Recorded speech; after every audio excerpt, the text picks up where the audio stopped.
Welcome to my office. Ito na ang continuation ng pamamandaw natin. Napapansin nyo para kung isdang namumula ulit ang hasang kapag nakalusong sa ilog. Para sa akin, energizer ko ito.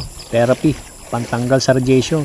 Abangan nyo bukas maglalabas na ako ng lineup. Nakaisang buwan na pala tayo. At ang latest news napalitan na si Kuya Gio sa top 1. Pumasok na yung entry ng Mindanao. Officially, 12.9 kilograms yung huli ni Idol Rene Mandahinog. At base dun sa usapan namin, yung pinuntahan nila napakalayo pala nun. At hindi ka pwede makapasok basta-basta doon nang hindi ka nagpapaalam.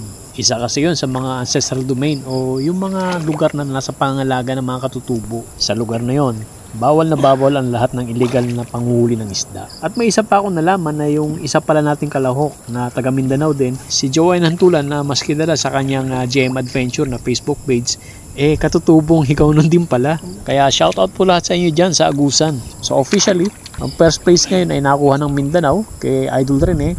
Ang ikalawa, second place, sa Nagkarlan, si Kuya Jill. At ang ikatlo, andyan pa rin si Junjun Cabalsa ng Cagayan. Balik na tayo dito sa aking pamamandaw. Apat na kawilang naman ito. Yung una, wala. Yung ikalawa, gayon din. Nagkatay lang ako na isang pirasong kiwit dyan. Hanggang ngayon kasi, yung fish trap ko, wala pa rin mga huling tilapia. Dalawang kawin na lang. Pero hindi naman ako maasang makakahuli ako ng malaki.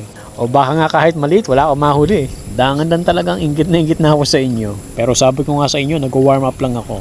Bukas, may lulusungin akong isang spot. Sa Google Map ko lang siya na-spatan. Hindi sa Nasugbu pero katabing bayan lang namin. Ito naman kung papayag lang kayo na ako'y kasali. Sama pa yung dalawa. Ayan na. Napandaw ko na lahat. Wala akong huli kahit isa. Sorry. Wala tayong huli. Nagtanggalan ng kate. And that's all for today's video mga ka-office. Good luck sa lahat ng mga kalahok sa The Lord of the Eels. Hindi ko alam kung saan ako lalabas dito.